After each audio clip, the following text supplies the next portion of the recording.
Bom dia, Celso. Bom dia, Fernanda. Tudo bem? Bem, muito obrigada. Como é que funciona o programa, Celso? O nosso programa aqui em Vila Velha, ele funciona um pouquinho diferente dos outros municípios, né? É claro que todos têm o mesmo objetivo, que é reduzir a população de animais, de cães e gatos. Mas hoje a gente tem um foco diferente. Por quê? Porque a gente também prioriza, fomos o primeiro município hoje a priorizar os protetores de animais, que são aquelas pessoas que resgatam os animais das ruas, e a gente prioriza também as pessoas que não possuem condições financeiras de custear o procedimento.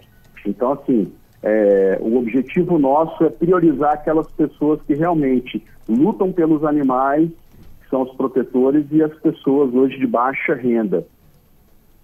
São as ONGs, é isso que a gente está tratando? Não só das ONGs. Na verdade, as ONGs elas estão muito pouco atuantes, né? A gente tem algumas ONGs, a gente tem basicamente 2 ONGs aqui em Vila Velha, que atuam no município de Vila Velha, mas a gente está falando das pessoas que são independentes, que não estão vinculadas a nenhuma ONG, né? E aos munícipes de baixa renda, porque, na verdade, o procedimento de castração, que é popularmente conhecido, que na verdade é a esterilização cirúrgica, ele é um procedimento caro, né? Então, o objetivo do programa é não só reduzir a população, mas o objetivo dele também é um objetivo de evitar os abandonos. Então, existem pessoas hoje que não estão vinculadas a ONGs e que mesmo assim, porque gostam de animais, elas acabam resgatando cães e gatos nas ruas. E a gente precisava dar um olhar diferente para essas pessoas. E, além disso, as pessoas que não possuem condição financeira, né? Entendido. Mas aí, eu estou pensando aqui, como é que elas procuram um serviço e se identificam com uma pessoa que acolheu um animal de rua? Na verdade, a gente não pode ignorar que os serviços públicos, eles precisam de ter uma universalidade, mas a gente tem hoje critérios para seguir, que são critérios assim, primeiro que a gente divulga bastante isso, né? Nas redes sociais da prefeitura, para poder atrair as pessoas. E como o POCA, que é o Programa Operacional de Controle Animal, ele está sendo muito difundido, a gente hoje tem critérios bem definidos para poder a gente selecionar as pessoas que realmente possuem essa prioridade. Então, a gente tem um cadastro interno aqui, né? Todas as solicitações são feitas via sistema de ouvidoria, para poder a gente evitar as fraudes, porque infelizmente acaba acontecendo. E a gente tem um filtro interno, que a gente tem 3 servidores exatamente para poder fazer a checagem da documentação, para a gente não conceder o benefício de forma ilegal. Entendido. E essas pessoas, então, já estão cadastradas, elas estão aptas a procurarem a Secretaria de Meio Ambiente para participarem do programa? Exatamente. Na verdade, as pessoas que ainda não castraram os seus animais, né, que não conseguiram esse benefício, elas podem entrar diretamente em contato com a ouvidoria do município, aí elas vão gerar um protocolo de atendimento. E aí, dentro desse contexto, alguém aqui da nossa secretaria vai entrar em contato com elas para solicitar a documentação. E aí, esse cadastro sendo aprovado, a própria clínica veterinária contratada entra em contato com o munícipe para solicitar o dia da cirurgia. Entendido. Então, o munícipe ele não tem trabalho, né? Na verdade, são documentações básicas que são exigidas.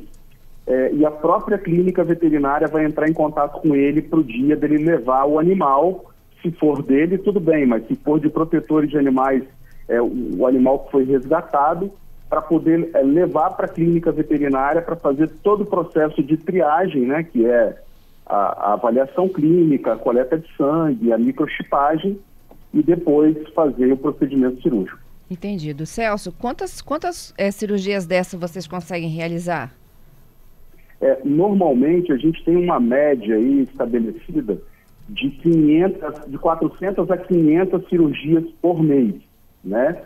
E na verdade a gente é um programa muito recente, né?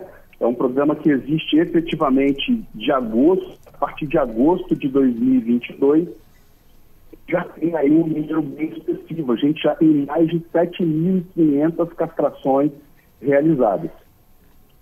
Uhum. E hoje essa população animal da cidade de Vila Velha, vocês têm ideia de quantos são?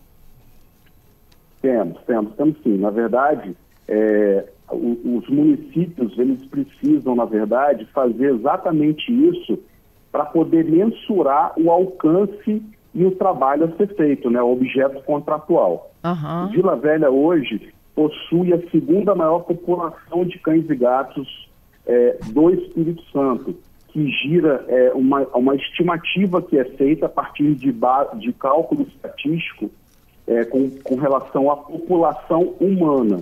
E a gente tem hoje uma estimativa mínima de 25 mil cães e gatos na população. Aí eu estou falando de animais tanto que estão dentro de um domicílio, quanto de animais que estão fora do domicílio.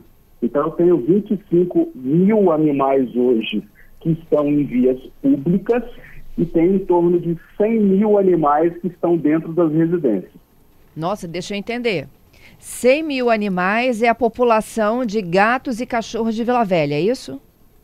100 mil animais é a população de cães e gatos que possuem um lar. Tá, que tem um tutor. Fixa.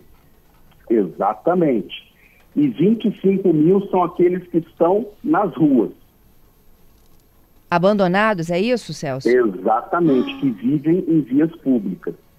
E essa estimativa, Fernanda, é importante a gente esclarecer que não é só relacionada à Vila Velha, porque a gente tem populações semelhantes, né? Uhum. Se a gente for parar para analisar, a gente tem uma população aí de Vila Velha e Serra e Vitória muito próximas, né? Dentro de uma realidade. Então, se a gente for extrapolar a população de animais em Serra, em Vila Velha e em Vitória, elas são muito próximas, né? Cariacica vem logo um pouquinho de tempo atrás aí, porque a população é menor, mas essa estimativa, ela é uma estimativa aí que alcança basicamente os municípios da Grande Vitória. Então, a gente precisa hoje trabalhar esse serviço para a população para diminuir os abandonos, né? Isso é muito importante. Entendido.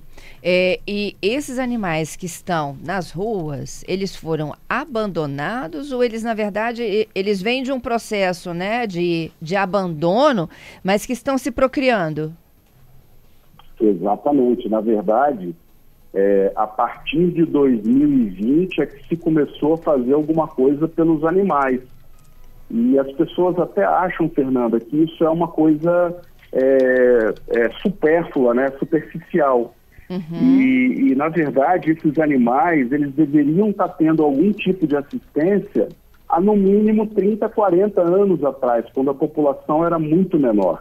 E aí a gente vê que esses animais, eles são frutos tanto do abandono, e a gente não pode esquecer também que há menos de 40 anos é que esses animais começaram a ocupar as residências. E aí foram procriando, e muitos desses animais hoje, eles vivem na rua exatamente porque as pessoas abandonam. Então, assim, é importante entender o comportamento do animal, porque o animal, ele precisa de liberdade. E as pessoas, elas não conseguem manter esses animais dentro da própria residência. Então, acabam acontecendo esses abandonos. E, infelizmente, 75% das doenças infecto-contagiosas que acontecem em seres humanos, elas advêm dos animais. Então, quando a gente cuida do controle reprodutivo desses animais, a gente também está controlando a saúde pública.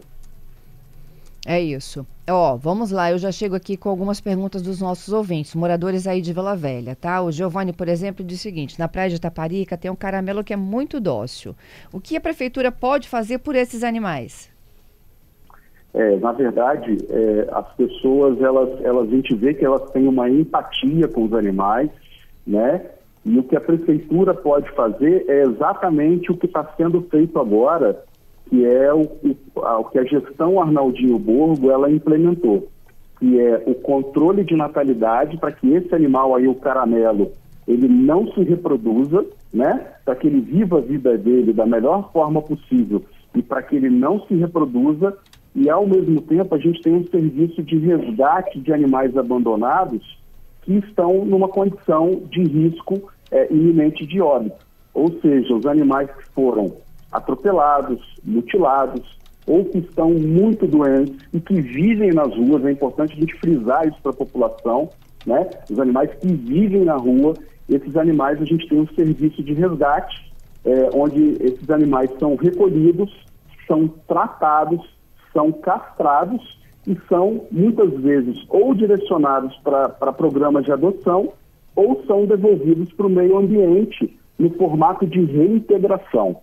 E algumas pessoas, Fernanda, elas querem, né, não deve ser o caso aí dessa pessoa, mas as pessoas muitas vezes elas querem que a prefeitura ela recolha todos os animais abandonados. Isso não é possível, né? Isso não é possível, porque se a prefeitura, qualquer prefeitura do Brasil fizer isso, vai faltar dinheiro para pagar professor, vai faltar dinheiro para fazer coleta de lixo. E o que a gente precisa hoje é entender que esse animal, ele faz parte do meio ambiente, né? E muitos animais, ao contrário até do que se preconiza, né? Nós, seres humanos, a gente quer no final do dia voltar para a nossa casa, porque é a nossa proteção. Mas os animais, eles têm hoje uma prioridade que é a sua própria liberdade. Então, esse animal, por exemplo, o caramelo aí, ele certamente ele é alimentado pela população que está ao redor. E ele convive bem nessa condição. E aí, se ele, por exemplo, ficar doente ou for atropelado, que é uma coisa que pode acontecer com qualquer indivíduo, inclusive com uma pessoa, a prefeitura vai lá e resgata esse animal para fazer o tratamento veterinário adequado. Entendido, mas a prefeitura depois encaminha ele para uma ONG? Não, na verdade... Não? Ele volta para a rua? Não, olha só, existem duas situações. É importante a gente entender que os cachorros, eles aprenderam a conviver dentro das casas dos seres humanos com no máximo 50 anos. Partindo do pressuposto de que eles têm em torno de 17 a 20 mil anos de existência, hoje o bem mais importante para eles é a liberdade. Então, se a gente tem hoje alguns animais que realmente não podem ser devolvidos para o meio ambiente, a gente precisa entender que a residência desses animais é de fato a liberdade, tanto que a gente tem diversos casos aqui de animais que esses animais eles não se adaptam à residência. Então a gente precisa entender que no processo evolutivo dos animais, o bem mais importante para eles é a liberdade. Então, alguns deles regressam para o local de onde eles vieram, que é exatamente o fato deles serem classificados como animais comunitários, onde a comunidade faz todo o trabalho, ajuda aí exatamente, dando comida, colocando uma casinha para ele morar. Agora, a maioria dos animais, infelizmente, eles ficam lá na empresa contratada e são encaminhados para as feiras de adoção. Agora, o que acontece é que as feiras de adoção, elas aparentemente são uma solução para o problema, mas a gente hoje no Espírito Santo, no Brasil, não tem uma cultura ainda forte de adotar animais. Então, isso acaba deixando esses animais alojados durante muito tempo e muitos deles passam a vida no alojamento. E isso é uma coisa ruim para eles. Entendido. Tá certo, Celso. Eu queria te agradecer aí pela entrevista e pela participação, hein? Eu te agradeço, Fernanda. Um bom dia para vocês todos. Um bom dia.